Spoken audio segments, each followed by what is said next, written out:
अस्सलाम वालेकुम गाइस। आवाज़ में डिस्टॉर्शन होगी। आवाज़ का भी इससे डिस्टॉर्शन बहुत ज़्यादा है क्योंकि मोबाइल से अगर करो रिकॉर्ड तो तब भी खैर आवाज़ लाइक शोर होता है बहुत ज़्यादा। लेकिन वीडियो इतनी हैवी होती है कि अपलोड होने में बहुत ज़्यादा टाइम लगता है, इसलिए मैं लैपटॉप से कर रही हूँ और उसकी आवाज़ तो मोबाइल से भी ज़्यादा ख़राब है। खैर अभी आज जो है वो हम न्यूक्लियर फोर्स का, ये आप लोग बार बार पूछ रहे थे मेसॉन थ्योरी या पावर थ्योरी। पहले तो बात है कि मेसॉन थ्योरी कोई नई चीज़ नहीं है, ये आप लोग बहुत दफ़ा क्लास में डिस्कस कर चुकी हुई है, उसमें कुछ न्यू नहीं है। तो लाइक कि ये आप वही बातें हैं जो आप ऑलरेडी आपको सारी बातें पता है, इनमें से कुछ भी ऐसा नहीं है जो कि बिल्कुल न्यू है जो जिनका तो आपको नहीं पता। फिर भी क्योंकि बार बार आप लोग मुझसे पूछ रहे थे तो लाइक आपस में एक दूसरे से भी पूछ रहे थे मुझे भी बहुत ज़्यादा लोगों ने पर्सनल में मैसेज किया कि मैम ये बता दें हालांकि मैंने कुछ जो है वो PDF अपलोड वगैरह भी किए हैं गूगल क्लासरूम के अंदर। और इन चीज़ों की जो थ्योरी है वो भी आपको पता है, फिर भी मैं थोड़ा सा ओवरव्यू कर देती हूँ। सबसे पहले जो है वो रिकावा थ्योरी या फिर मेसॉन थ्योरी जो है वो आपके पास क्या है, वो न्यूक्लियर फोर्स के बारे में है कि आपके पास जो न्यूक्लियॉन्स के बीच में फोर्स है वो किस तरह से एक्ट करती है। और जो आपके पास न्यूक्लियॉन मतलब इस सारे टॉपिक के अंदर हमें ये डिस्कस करना है कि न्यूक्लियॉन्स जो है वो एक दूसरे के साथ कैसे इंटरेक्ट करते हैं। तो बेसिकली जो आपके पास न्यूक्लियॉन्स आपको पता है कि कॉर्क से मिलकर बनते हैं, और कॉर्क को जो फोर्स होल्ड करती है उसे हम स्ट्रॉन्ग फोर्स कहते हैं या उस इंट्रैक्शन को हम स्ट्रॉन्ग इंट्रैक्शन कहते हैं। लेकिन उस वक्त तक जब ये कावा ने थ्योरी प्रपोज की थी उस वक्त तक कॉर्क का कॉन्सेप्ट नहीं था। उस वक्त तो इवन जब इसके ऊपर युकावा ने काम शुरू किया था,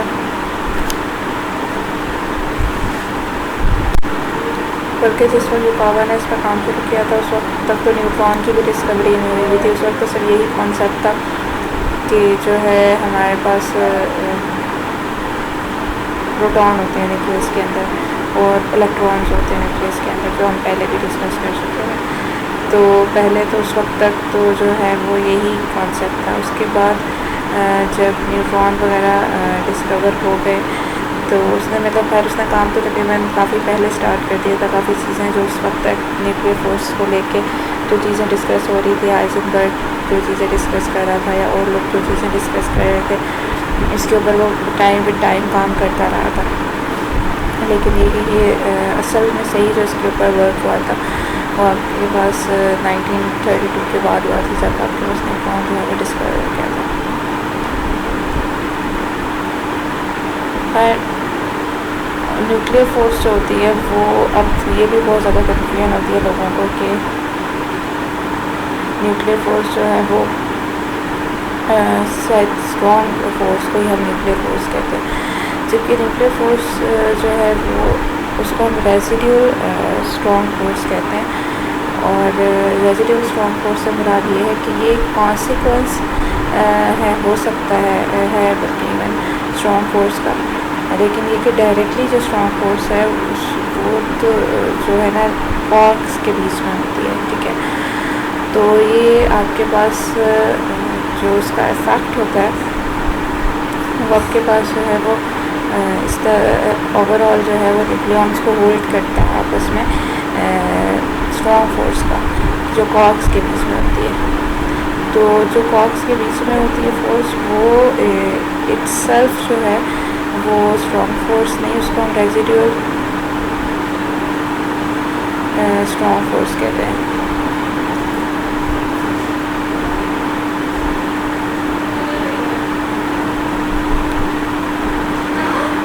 अब आपके पास क्या है कि न्यूक्लियर फोर्स के बारे में जैसे मैं बता रही थी कि न्यूक्लियर फोर्स बेसिकली क्या है,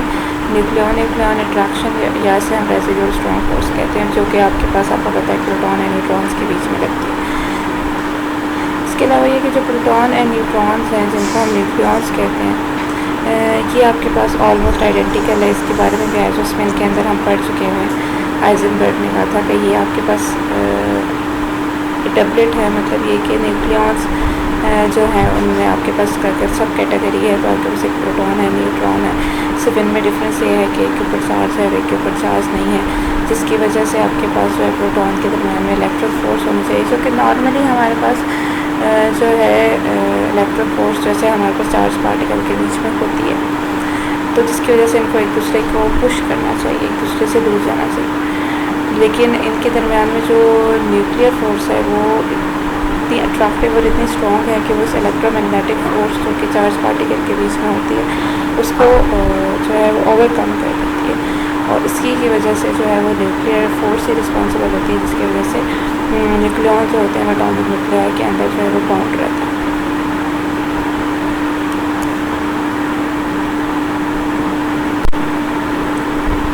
इसके अलावा ये कि जो न्यूक्लियर फोर्स है वो आपके पास अट्रैक्टिव है, जैसे हमें पता है, क्योंकि वरना तो जो आपके पास कूलम फोर्स है बिटवीन द प्रोटॉन वो तो रिपल्सिव होगी, और ये तकरीबन इसकी शॉर्ट रेंज होती है, इसका डिस्टेंस होता है तकरीबन 1 फेम्टोमीटर तक के बराबर होता है, जो 10⁻⁻15 मीटर होता है, और ये डिक्रीज़ करती जाती है जब आपके पास डिस्टेंस जो है वो 2.5 फेम्टोमीटर से ज़्यादा हो जाता है, और अगर 0.7 फेम्टोमीटर से कम हो तो तब भी रिपल्सिव हो जाती है, मतलब इसकी एक रेंज है। 0.5 से ज़्यादा हो तो डिक्रीज़ होना शुरू हो जाती है डिस्टेंस ज़्यादा, और 0.7 से कम हो तो रिपल्सिव हो जाती है। तो रिपल्सिव जो कंपोनेंट है उसकी वही एक्चुअली रिस्पॉन्सिबल है कि आपके पास न्यूक्लियस का कुछ साइज़ होता है, अदरवाइज़ तो वो एक दूसरे में कोलैप्स कर जाएँ और एक दूसरे से जो है ना वो एक दूसरे के इतने क्लोज़र आ जाए। तो एक जो न्यूक्लियॉन है ना वो एक डिस्टेंस से ज़्यादा जो है वो एक दूसरे के करीब नहीं आ सकते, डिस्टेंस से ज़्यादा हुए तो वो रिपल्शन होना शुरू हो जाती है। इसके अलावा ये कि आपके पास अगर हम साइज़ ऑफ एटम मेजर करें एंगस्ट्रॉम, तो आपके पास वो 10⁻⁻10 मीटर के बराबर है। इट्स मीन कि आपके पास जो साइज़ ऑफ एटम है वो आपके पास तकरीबन 5 ऑर्डर बड़ा होता है आपके पास न्यूक्लियस के साथ से। न्यूक्लियर फोर्स इतनी सिंपल नहीं है क्योंकि बहुत सारे फैक्टर्स पे डिपेंड कर रही होती है। ये न्यूक्लियॉन्स की स्पिन पे भी डिपेंड कर रही होती है, उनके मोमेंटम वगैरह पे भी डिपेंड कर रही होती है। और न्यूक्लियर फोर्स का जो सबसे ज़्यादा एसेंशियल रोल है वो आपके पास एनर्जी को स्टोर करने के लिए, जो कि हम न्यूक्लियर वेपन्स के अंदर या न्यूक्लियर पावर के अंदर से यूज़ करते हैं। क्योंकि आपके पास प्रोटॉन्स जो हैं उनके दरमियान में रिपल्शन हो रही होती है और एनर्जी रिक्वायर होती है प्रोटॉन्स को एक दूसरे के करीब लाने के लिए, ताकि उनके रिपल्शन जो है वो वर्क काम करे। और वो जो वर्क आप उस पर करते हैं, मतलब लाइक जो वर्क किया जो करती है फोर्स उसके ऊपर वर्क करती है उनको करीब लाने के लिए, स्ट्रॉन्ग फोर्स या रेजिडुअल स्ट्रॉन्ग फोर्स जैसे हम न्यूक्लियर फोर्स कहते हैं, वो आपके पास जो है ना वैसा एनर्जी स्टोर होती है प्रोटॉन एंड न्यूट्रॉन के अंदर। इसके अलावा जो मास होता है न्यूक्लियस का, वो जैसे आपको पता है कि वो इंडिविजुअल मास है प्रोटॉन एंड न्यूट्रॉन से कम होता है, और वो जो डिफरेंस इन मास होता है वो आपके पास मास डिफेक्ट होता है, और उसको हम एनर्जी इक्विवेलेंट के बराबर भी लिख सकते हैं। तो इसलिए जब आपके पास न्यूक्लियस टूटते हैं, ब्रेक करते हैं दो या दो से ज़्यादा लाइटर न्यूक्लियर के अंदर, तो उनसे एनर्जी रिलीज़ होती है।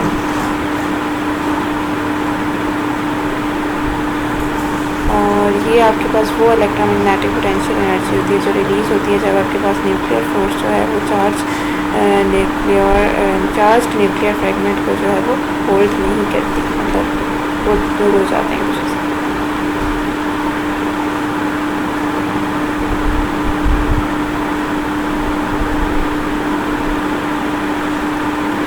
ओके,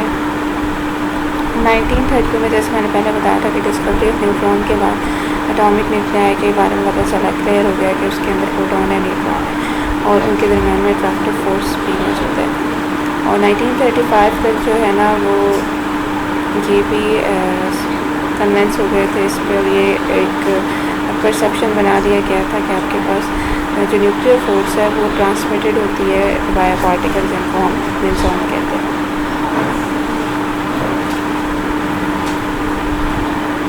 तो इस थियोरेटिकल एक्सप्लेनेशन में ऑब्वियसली आपको युकावा पोटेंशियल की भी ज़रूरत होती है। युकावा पोटेंशियल जो है वो आपके पास, क्योंकि युकावा ने ये प्रपोज की थी थ्योरी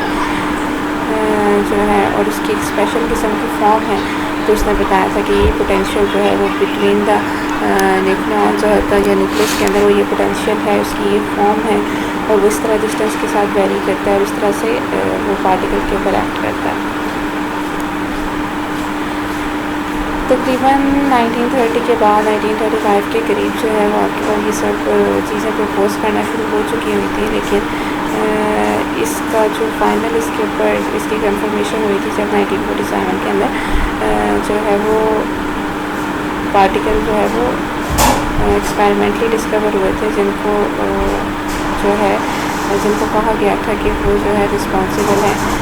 एक्सचेंज फोर्स एक्सचेंज के बिटवीन द पार्टिकल।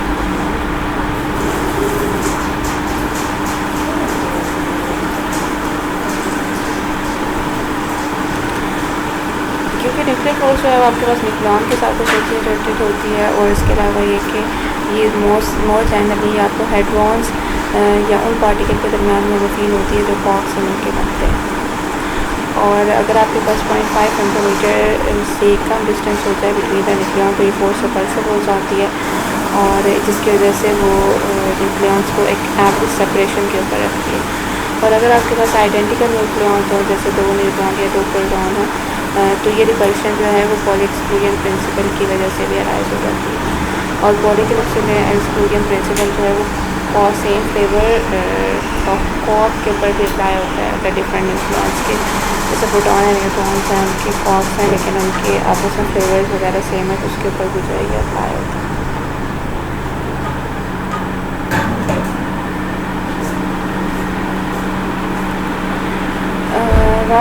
जो न्यूक्लियर फोर्स जो है उसके वो मेन पार्ट है आपके पास न्यूक्लियर फिजिक्स का।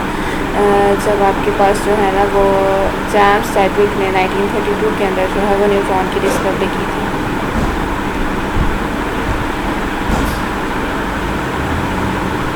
असल मकसद जो है वो आपके पास न्यूक्लियर फिजिक्स का जो है या ट्रेडिशनल गोल जो है न्यूक्लियर फिजिक्स का यही है कि आपके पास हम एटॉमिक न्यूक्लियाई की जो है ना प्रॉपर्टीज़ को अंडरस्टैंड कर सकें इन term of interaction between nucleons या न्यूक्लियॉन फोर्सेस, ठीक है। अच्छा, तकरीबन कुछ महीने बाद जब आपके पास न्यूट्रॉन डिस्कवर हो गया था, तो आपके पास हाइजेनबर्ग और डिमिट्री जो है ये दो साइंटिस्ट थे। हाइजेनबर्ग का जो आपको पता है, डिमिट्री का शायद आपको इतना ज़्यादा नहीं पता। ये भी एक थियोरेटिकल फिजिसिस्ट था, और इसने जो है रशियन था ये, और इसने भी न्यूक्लियर फिजिक्स के ऊपर जो है ना काफ़ी ज़्यादा इसकी कंट्रीब्यूशन है, और फील्ड थ्योरी होगी या ग्रेविटेशनल फील्ड थ्योरी वगैरह होगी। उन दोनों ने सबसे पहले जो है ना वो एक प्रोटॉन न्यूट्रॉन मॉडल न्यूक्लियस के लिए प्रपोज किया था। जो हाइजेनबर्ग की अप्रोच थी towards the proton neutron model in the nucleus, वो क्वांटम मैकेनिकल अप्रोच थी, और उस वक्त तक वो इतनी ज़्यादा क्लियर या ऑब्वियस नहीं थी। लेकिन ये ज़रूर है कि आपके पास जो हाइजेनबर्ग की थ्योरी थी फॉर प्रोटॉन एंड न्यूट्रॉन, वो एक मेजर स्टेप थी आपके पास अंडरस्टैंड करने के लिए न्यूक्लियस को as a quantum mechanical system. और हाइजेनबर्ग जो है उसी ने सबसे पहली थ्योरी दी थी न्यूक्लियर एक्सचेंज फोर्स की, जो कि बाइंड करती है न्यूक्लियॉन्स को। और वही उसने कॉन्सेप्ट आइजोस्पिन का दिया था कि उसने कहा था प्रोटॉन एंड न्यूट्रॉन तो डिफरेंट क्वांटम मैकेनिकल स्टेट्स हैं सेम पार्टिकल की, और आप उनको सिर्फ डिस्टिंग्विश कर सकते हैं by the nuclear isospin quantum number. सबसे पहला मॉडल जो आपके पास न्यूक्लियस के लिए दिया गया था वो हमारे पास लिक्विड ड्रॉप मॉडल था, जो कि जो है आपके पास आपने उसको न्यूक्लियर फिजिक्स के अंदर ही आपने क्लियर हो किया होगा। जो लिक्विड ड्रॉप मॉडल है उसके बारे में मैं भी नहीं बता रही, और यकीनन आपने पढ़ लिया होगा। तो 1930 के अंदर फिर डिफरेंट मॉडल्स भी ओबियसली न्यूक्लियस के लिए प्रपोज किए जाने लगे, जिसमें से एक मॉडल जो था वो आपके पास लिक्विड ड्रॉप मॉडल था।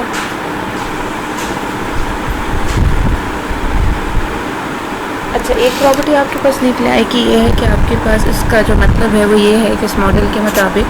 कि आपके पास जो एवरेज बाइंडिंग एनर्जी पर न्यूक्लियन होती है वो आपके पास अप्रॉक्सीमेटली सेम होती है for all the stable nuclei, which is similar to the liquid drop model. और एक्चुअली लिक्विड ड्रॉप मॉडल में आपके पास जो न्यूक्लियस है उसको एक इनकम्प्रेसिबल न्यूक्लियर फ्लूइड के ड्रॉप के तौर पे जो है वो इमेजिन किया गया था, ट्रीट किया गया था, जिसमें आपके पास न्यूक्लियॉन जो है वो मॉलिक्यूल की तरह बिहेव कर रहे थे, ना लिक्विड। ये जो मॉडल है ये प्रपोज किया था जॉर्ज कैनन ने, और फिर उसके बाद नील बोहर और हाइजेनबर्ग एंड फ्राइडरिच जो है ना उन्होंने भी इसको डेवलप किया। जो उसका क्रूड मॉडल था वो आपके पास तमाम न्यूक्लियस की प्रॉपर्टीज़ को एक्सप्लेन नहीं करता था, लेकिन ये कि इससे आपके पास जो है ना spherical shape of most nuclei जो है ना वो एक्सप्लेन हो गई थी। और इसके अलावा ये कि इससे आपको बहुत अच्छी प्रोडिक्शन भी मिलती थी पॉइंटिंग एनर्जी ऑफ न्यूक्लियाई की। तो तकरीबन जो है वो आपके पास न्यूक्लियर मॉडल जो है वो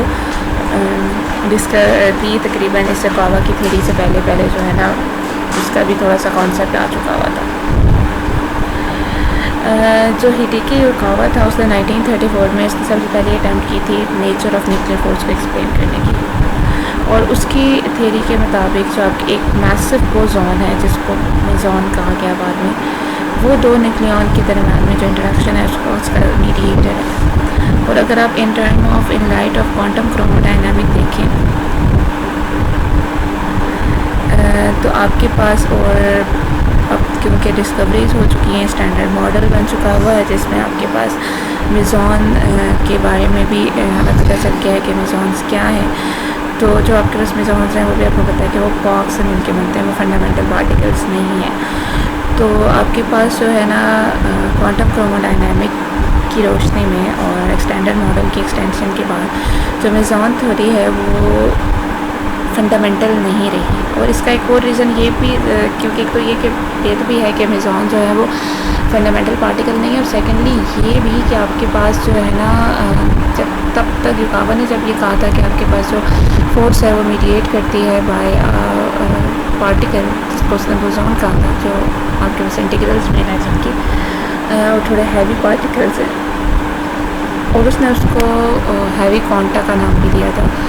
डिस्टिंग्विश करने के लिए इलेक्ट्रोमैग्नेटिक थ्योरी से, जिसमें आपके पास फोटोन जो है वो एज ए मीडिएटर एक्ट कर रहे होते हैं, जो कि लाइट क्वांटा होते हैं, ठीक है, फोटोन मैसलेस होते हैं। लेकिन फिर उसके बाद जब क्वांटम क्रोमोडायनामिक जब हमारे पास इस्टेब्लिश हो गई, क्वार्क का कॉन्सेप्ट आ गया, क्वार्क की डिस्कवरी होगी, तो फिर ये क्लियर हुआ कि एक्चुअली फोर्स होती है वो क्वार्क्स के बीच में होती है। तो एज ए रिज़ल्ट जो है वो न्यूक्लियॉन्स जो भी है ना वो एक दूसरे के साथ बाउंड हो जाते हैं, मतलब इतनी फंडामेंटल नहीं है। पहले उस वक्त थी जब तक क्वार्क की डिस्कवरी नहीं थी, उसके बाद ये इतनी फंडामेंटल नहीं रही। लेकिन ये कि जो मेसॉन एक्सचेंज कॉन्सेप्ट है जिसके अंदर हेड्रॉन्स को, मतलब जिस वक्त ऑब्वियसली क्वार्क का कॉन्सेप्ट नहीं था, जिस वक्त प्रोटॉन एंड न्यूट्रॉन्स को जो है एज एलिमेंट्री पार्टिकल लिया जाता था, लेकिन ये अभी भी जो है वो बेस्ट वर्किंग मॉडल है क्वांटिटेटिव न्यूक्लियॉन पोटेंशियल को एक्सप्लेन करने के लिए। फिर जो युकावा का पोटेंशियल है वो उसकी भी सर्टन फॉर्म दी थी जिसमें युकावा का पोटेंशियल जो है वो आर के जो है वो इन्वर्सली प्रोपोर्शनल है, और लेकिन उसके अंदर जो है जैसे पोटेंशियल नॉर्मली आर के इन्वर्सली प्रोपोर्शनल होते हैं उसी तरह है, लेकिन उसके अंदर एक जी का फैक्टर आता है, वो जी स्क्वायर के प्रोपोर्शनल है, और जो है वो जी जो है वो स्केलिंग कांस्टेंट होता है, और इसके अलावा वो प्रोपोर्शनल होता है exponential of minus mu r, जिसमें म्यू जो है वो युकावा का पार्टिकल मास है और आर जो है वो रेडियल डिस्टेंस है टू द पार्टिकल। और जो पोटेंशियल है वो मोनोटोन इंक्रीज़ करता है, इसका मतलब जो ये शो कर रहा है आपके पास कि जो फोर्स है वो आपके पास जो है हमेशा अट्रैक्टिव होगी। ये कांस्टेंट जो है इनको एम्पिरिकली डिटरमिन किया जाता है। इसके अलावा ये कि जो युकावा का पोटेंशियल है वो आपके पास सिर्फ डिस्टेंस पे डिपेंड कर रहा है, इसलिए इसको जो है डिस्टेंस आर पे डिपेंड कर रहा है बिटवीन द पार्टिकल्स, इसलिए इस मॉडल को सेंट्रल फोर्स भी कहते हैं। ठीक है,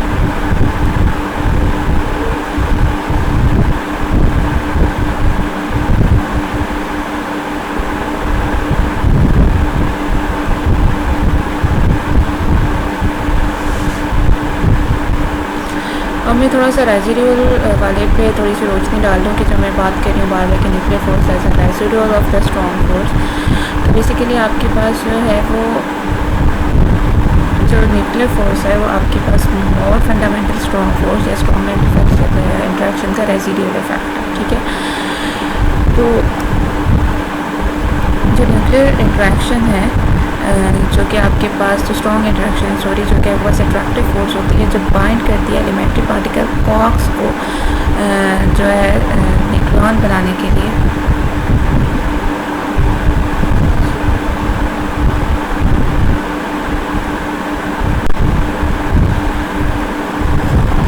तो जो आपके पास स्ट्रॉन्ग इंट्रैक्शन है वो अट्रैक्टिव फोर्स होती है बिटवीन द एलिमेंट्री पार्टिकल्स, जिनको क्वार्क कहते हैं, जिनसे मिल के आपके पास ग्लूऑन्स बनते हैं, जो प्रोटॉन है न्यूक्लियॉन्स बनते हैं, न्यूक्लियॉन्स बनते हैं जैसे प्रोटॉन है न्यूट्रॉन। तो आपके पास जो है ना ये जो बहुत पावरफुल फोर्स है ये आपके पास फंडामेंटल फोर्सेस ऑफ नेचर में आती है, जिसमें आपके पास जो मीडिएटर्स हैं क्वार्क, अब देखिए क्वार्क की जो बीच में जो स्ट्रॉन्ग फोर्स है उसके जो मीडिएटर्स हैं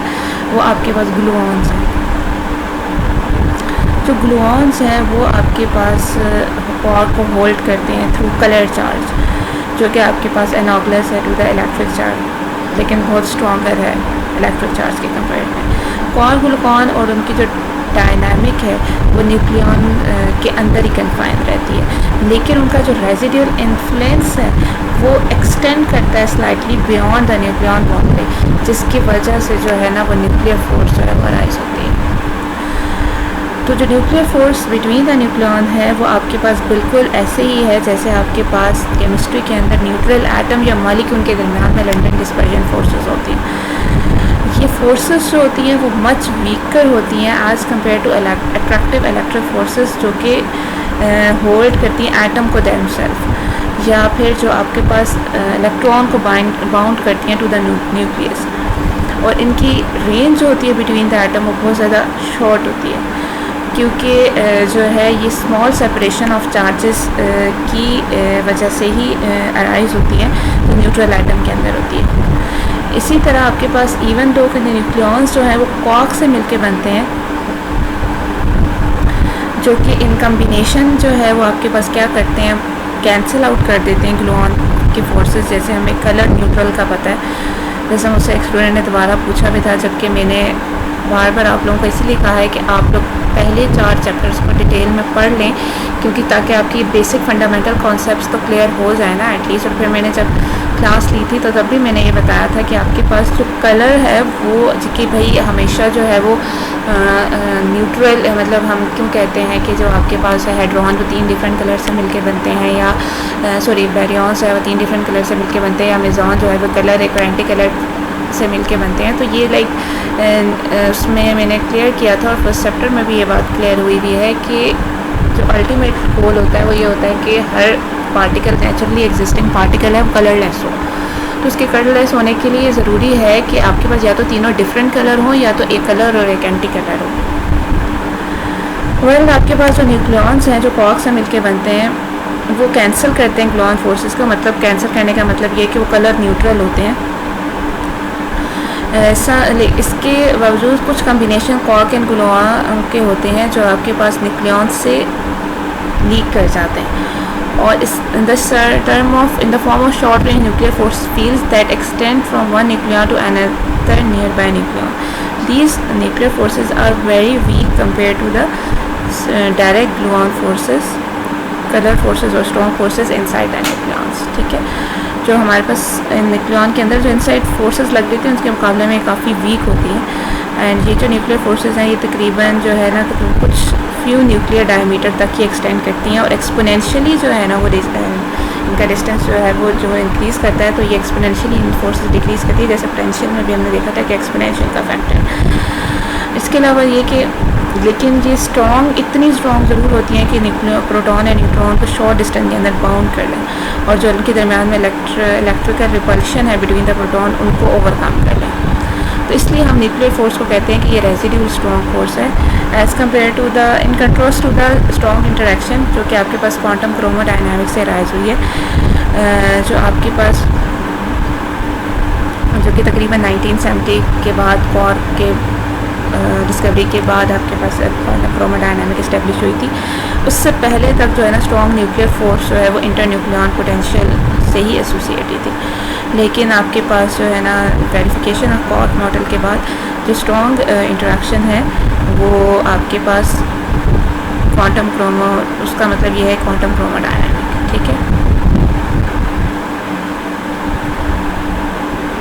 ये मैंने वही जो जीएफ आपके पास एक ग्रुप में शेयर किया था जिसमें ग्लूऑन एक्सचेंज हो रहे थे और उसमें दिखाया हुआ था कि ग्लूऑन्स किस तरह से एक्सचेंज होते हैं, तो वो इसमें जीएफ वीडियो के फॉर्म में नहीं आया, लेकिन आपको वो वीडियो मैंने शेयर की थी इसलिए कि छोटी सी वीडियो थी, इसका मतलब यही था रिलेटिव था बेसिकली। वो उसका मकसद ये था कि आपको पता चले कि जब दो न्यूक्लियॉन्स इंटरेक्ट करते हैं तो आपस में किस तरह से इंटरेक्ट करते हैं। उसकी ये वाली पिक्चर जो है वो थोड़ी सी है कि आपके पास जो रेजिड्यूल इफेक्ट है ये क्वार्क की फॉर्म में नहीं है, ये तो खैर क्वार्क की फॉर्म में इंटरेक्शन बताया हुआ है आपको कि क्वार्क इंटरेक्ट करते हैं तो किस तरह से आपस में वो पूरी आपस में ग्लूऑन्स को एक्सचेंज करते हैं। ये वाला जो इंटरेक्शन है ये तो जो आपके पास रेजिड्यूल इफेक्ट है वो है कि जो आपको बज़ाहिर नज़र आ रहा होता है अगर आप सिर्फ इनको देखें, लेकिन अगर आप इनसाइड देखें तो आप देखें ये प्रोटॉन है और ये न्यूट्रॉन है, और प्रोटॉन जो है वो आपके पास 3 क्वार्क से मिलकर बना है, न्यूट्रॉन भी 3 क्वार्क से मिलकर बना है, और तीनों क्वार्क जो है वो डिफरेंट कलर के हैं। ठीक है, और इसका मतलब ये है कि ये कलरलेस कॉम्बिनेशन बनाएंगे। तो आपके पास जो है इनके दरम्यान में अगर आप इंडिविजुअली पेरेंटर जाके स्ट्रॉन्ग इंट्रैक्शंस को ऑब्जर्व करें तो आपके पास जो है जैसे यहाँ पे अगर आप देखें तो जब आपस में जब ये एक दूसरे के साथ इंटरेक्ट कर रहे हैं तो आपके पास जो है वो एक क्वार्क जो है वो दूसरे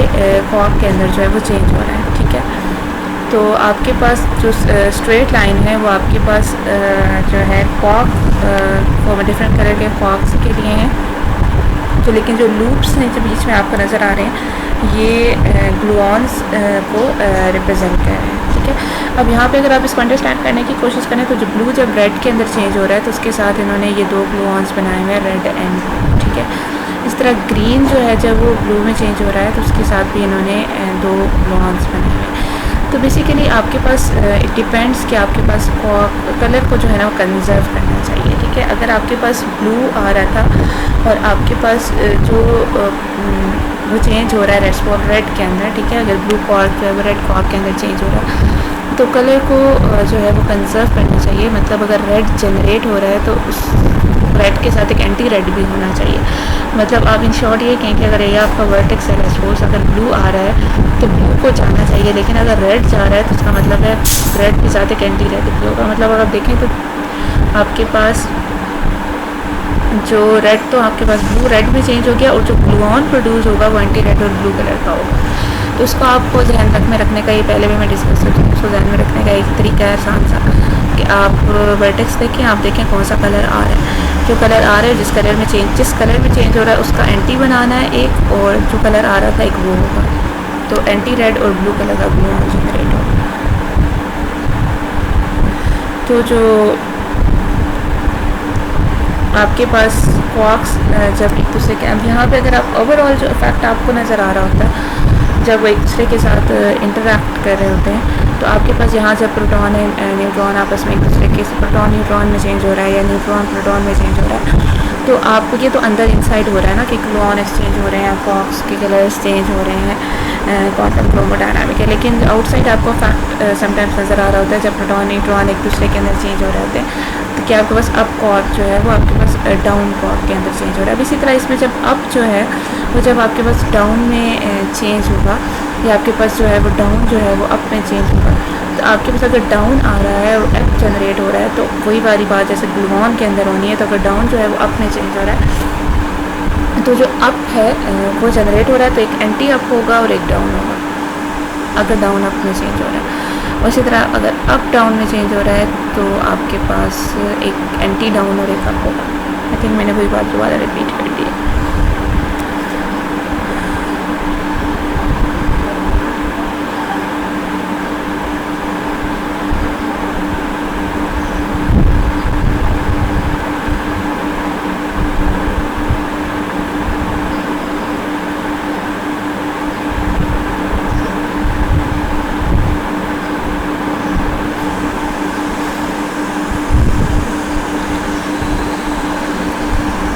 ओके,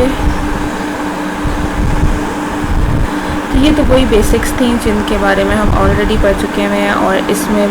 मेरा ख्याल कि कुछ भी ऐसी चीज़ है जो कि आपको नहीं पता, और इसको बार बार एक ही बेसिक चीज़ को हम बार बार डिस्कस करने का कोई फ़ायदा नहीं है। तो ये बेसिकली आपके पास मेज़ॉन थ्योरी है आपके पास, जो आपके पास युकावा ने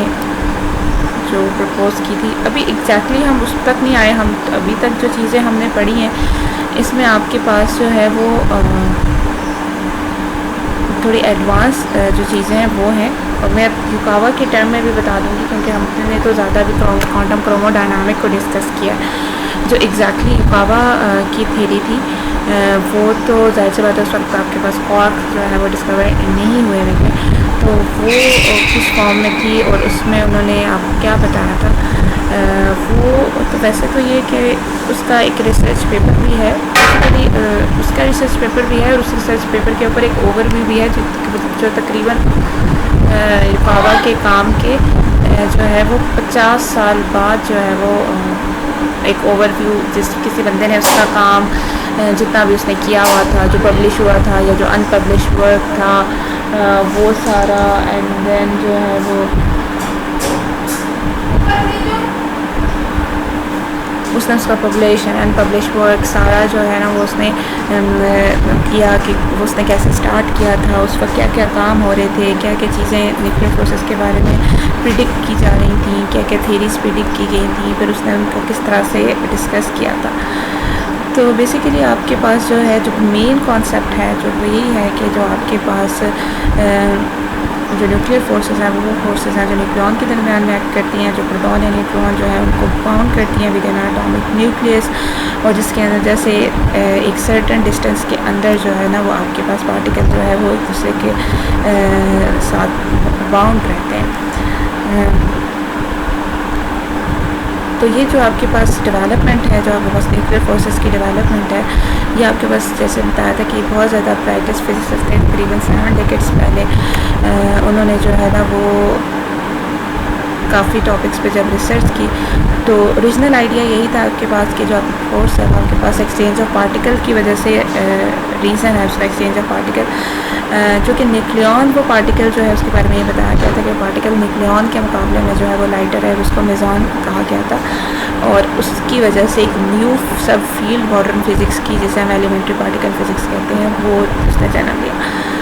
और जो मॉडर्न परसेप्शन है कि उस वक्त का परसेप्शन था, और जो मॉडर्न परसेप्शन है उसके बारे में मैंने बात कर ली है कि ये रेजिडुअल इंटरेक्शन है, बिल्कुल वैसा ही जैसे आपके पास वैन डेर वाल्स या लंडन डिस्पर्शन इंटरेक्शन होता है बिटवीन द न्यूट्रल एटम। ये आपके पास रेजिडुअल इंटरेक्शन है स्ट्रॉन्ग फोर्स का बिटवीन क्वार्क, जो कि आपके पास मीडिएट करती है बाय एक्सचेंज ऑफ ग्लूऑन, और जो कि क्वार्क को होल्ड करती है इनसाइड अ न्यूक्लियॉन्स।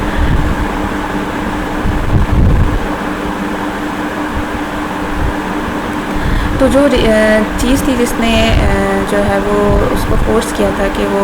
ये काम करे, वो यही थी कि जब न्यूट्रॉन डिस्कवर हो गया था, जैकेट ने डिस्कवर कर लिया था, और ये पता चल गया था कि प्रोटॉन और न्यूट्रॉन से मिलकर आपके पास एटॉमिक न्यूक्लियस बनता है, तो आपके पास इलेक्ट्रोमैग्नेटिक फोर्सेस तो रीज़न हो नहीं सकते थे कि जिसकी वजह से जो है वो पार्टिकल एक दूसरे के साथ स्टिक, क्योंकि न्यूक्लियर फोर्सेस जो है वो प्रोटॉन के दरम्यान में रिपल्सिव होंगी और वो तो न्यूक्लियस को तोड़ देंगी।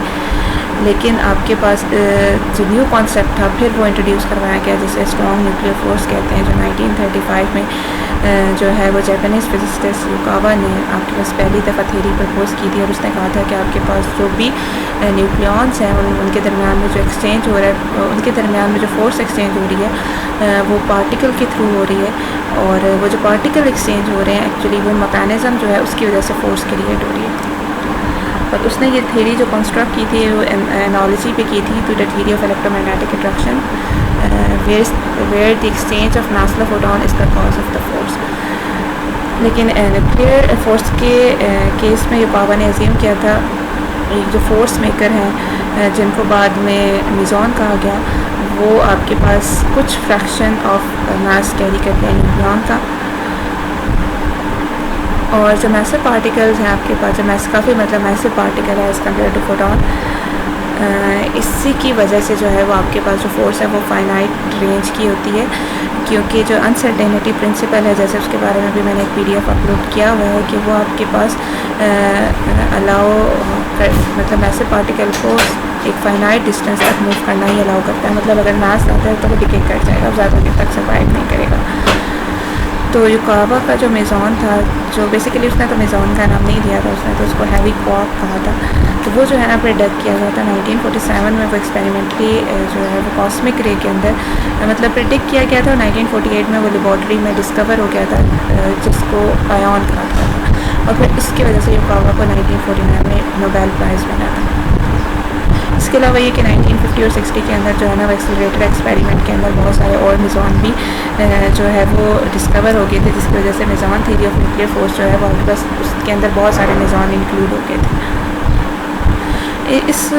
मॉडल को उस वक्त कहा गया था वन बोसॉन एक्सचेंज मॉडल। इसका रीज़न ये था कि जो आपके पास डिफरेंट mesons हैं, which is reference to the fact that different mesons are exchanged singly in this मतलब different mesons सिंगल मतलब एक से ज़्यादा मेज़ॉन जो है वो इस मॉडल के अंदर जो है वो इंटरचेंज नहीं होते। और ये जो आपके पास वन बोसॉन एक्सचेंज मॉडल था, ये आपके पास काफ़ी ज़्यादा सक्सेसफुल था अगर आप एक्सप्लेन करना चाहते हैं न्यूक्लियन इंटरेक्शन को at low energy.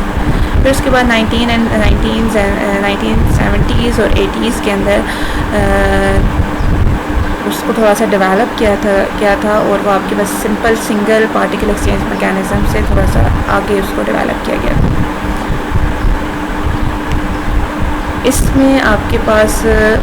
In models में कुछ और इफेक्ट को इंक्लूड किया गया था, जिसमें से explicit exchange of two ions with all its complications. और इसमें काफ़ी लेटर जो मॉडल्स हैं उसमें एक Paris and the Bonn potential जो है वो काफ़ी ज़्यादा फेमस हुआ था। वो मॉडल्स भी काफ़ी ज़्यादा सक्सेसफुल हुए और ये मतलब लग रहा था उस वक्त कि आपके पास जो न्यूक्लियर फोर्स है उसका सोल्यूशन आपके पास मिल गया। लेकिन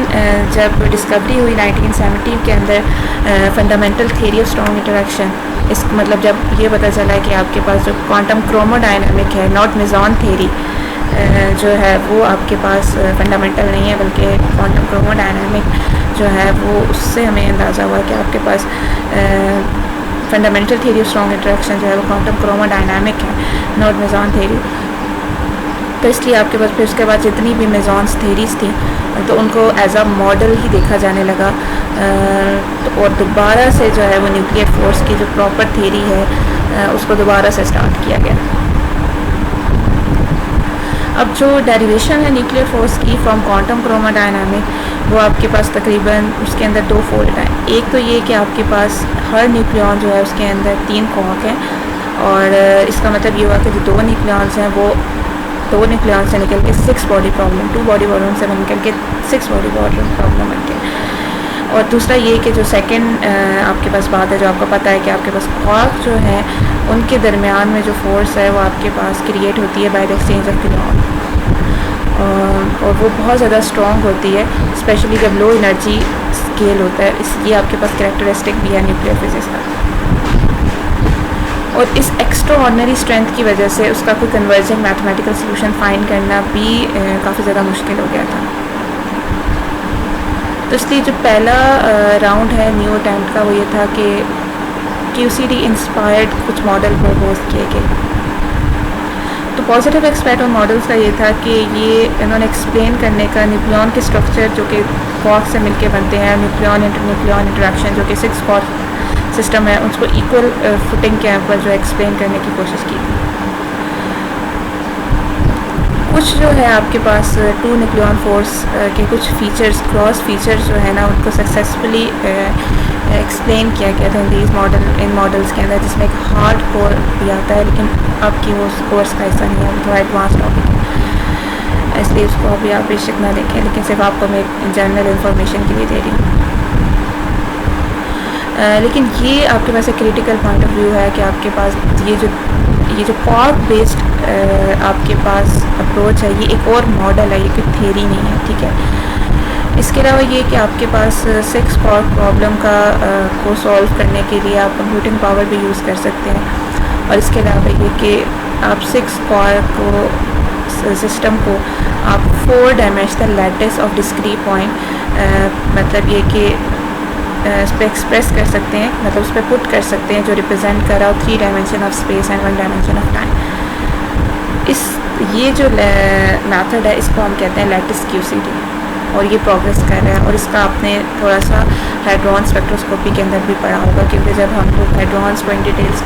स्टडी कर रहे हैं, उनके इंटरेक्शंस को हम देख रहे हैं, तो उसके अंदर ऑब्वियसली डिफरेंट मेथड और डिफरेंट अप्रोच यूज़ की जाती है कि किस तरह से क्वार्क्स आपस में इंटरेक्ट करते हैं। जैसे हाइड्रॉन करते हैं तो उनके दरमियान में जो क्वार्क्स हैं वो कैसे इंटरेक्ट करते हैं। तो डिफरेंट मैथड्स या डिफरेंट मॉडल्स जो हैं वो यूज़ किए जाते हैं, जिसमें लैटिस QCD भी है। लेकिन ये कैलकुलेशन जो है वो कंप्यूटेशनली मतलब कंप्यूटर के अंदर करते हैं, काफ़ी हैवी और एक्सपेंसिव हैं, और इनको आप स्टैंडर्ड न्यूक्लियर फिजिक्स टूल के तौर पे यूज़ नहीं कर सकते। तकरीबन 1990 के अंदर जो है वो मेजर ब्रेक थ्रू हुआ था, जब आपके पास नोबेल लेटरेट स्टीवन वेनबर्ग ने इफेक्टिव फील्ड थ्योरी का कॉन्सेप्ट अप्लाई किया था टू लो एनर्जी QCD, ठीक है। और उसने बहुत जनरल, बहुत ज़्यादा थ्योरी एक लिखी थी, और जो कि आपके पास जो कंसिस्टेंट थी तकरीबन तमाम properties of low energy QCD से, और वो तकरीबन आइडेंटिकल है आपके पास to low energy theory of low energy QCD। फिर इसके अंदर बहुत सारे कॉन्सेप्ट आ गए थे, जिसमें आपके पास उसमें जो बहुत इंपॉर्टेंट प्रॉपर्टी जो है डिस्कस की गई थी वो कायरल सिमेट्री थी, जो कि ब्रेक हो रही थी, क्योंकि जो मैसलेस पार्टिकल हैं वो कायरल सिमेट्री जो है ओबे करते हैं, ऑब्जर्व कर सकते हैं उनके अंदर, कि क्योंकि उनके स्पिन, इसका मतलब ये है कि उनकी जो स्पिन या मोमेंटम है वो या तो पैरेलल होते हैं, जिन्हें हम राइट हैंडेड कहते हैं, या वो एंटी पैरेलल होते हैं, उनको हम लेफ्ट हैंडेड कहते हैं, और वो ऐसे ही रहते हैं। लेकिन जो आपके पास क्वार्क्स हैं वो आपके पास जिनसे मिलके न्यूक्लियॉन बनते हैं, up and down quarks mostly जो है न्यूक्लियॉन्स उनसे मिलके ऑब्वियसली बनते हैं, ये तकरीबन मैसलेस हैं और ऑलमोस्ट मैसलेस हैं, इसलिए इनके पास जो कायरल सिमेट्री है वह अप्रॉक्सीमेट कायरल सिमेट्री है, इसलिए हमसे, क्योंकि एग्जैक्टली मैसलेस नहीं है, अप्रॉक्सीमेटली ऑलमोस्ट मैसलेस हैं, तो इसलिए अप्रॉक्सीमेट कायरल सिमेट्री उसके ऊपर अप्लाई होती है।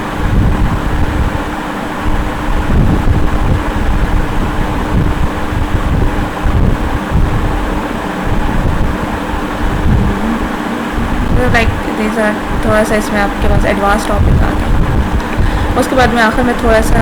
न्यूक्लियर फोर्स की स्ट्रेंथ के बारे में डिस्कस करूँगी, कि जो कुछ प्रॉपर्टीज़ हैं न्यूक्लियर इंटरेक्शन की, जो कि आपके पास न्यूक्लियाई की प्रॉपर्टी से डिड्यूस हो सकती हैं। जो न्यूक्लियाई है उसके अंदर एक फिनोमेना होता है जिसको हम कहते हैं सैचुरेशन।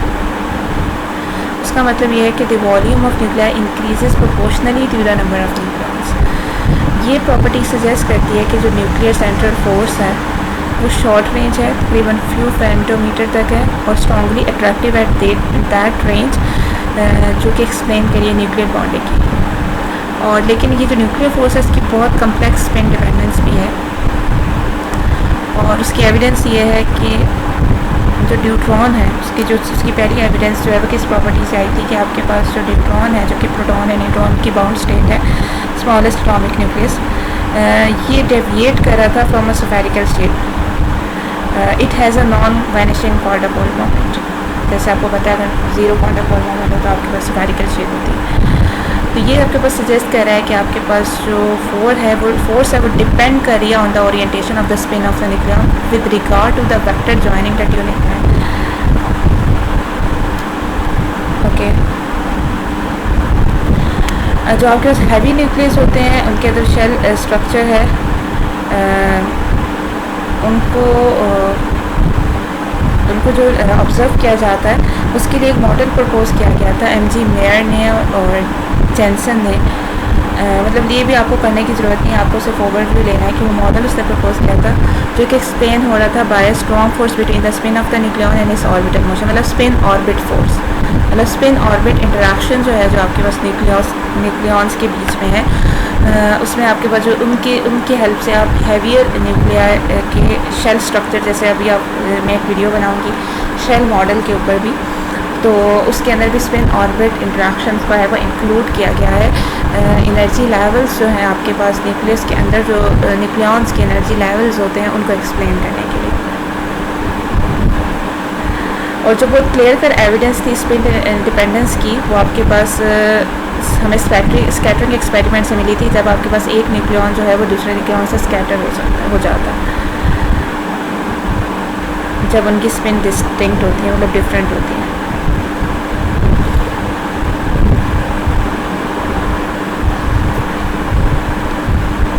तो बेसिकली आपके पास जो है सेंट्रल फोर्स जो है,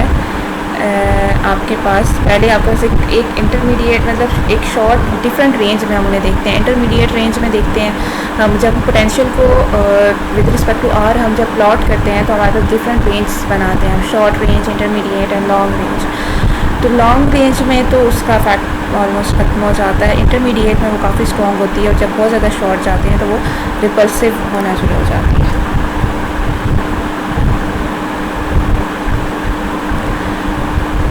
तो एक्चुअली आपके पास जो है वो जो न्यूक्लियर फोर्स है उसके 3 मेजर कंपोनेंट्स हैं आपके पास। एक सेंट्रल फोर्स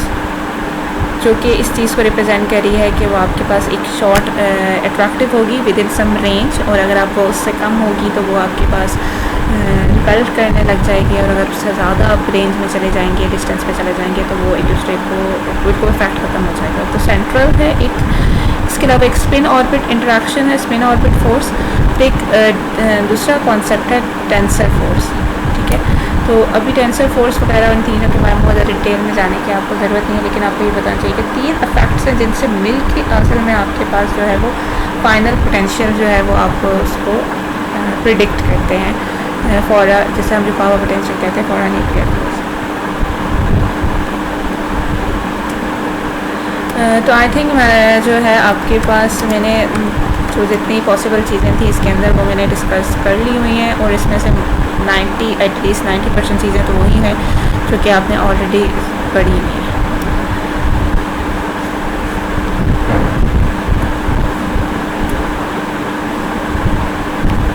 तो नेक्स्ट मैं न्यूक्लियर उस पर भी बना दूँगी, शेल मॉडल के ऊपर भी, कि हमारे पास जो शेल मॉडल है, जिसने नैना ने उससे पूछा था शेल मॉडल का,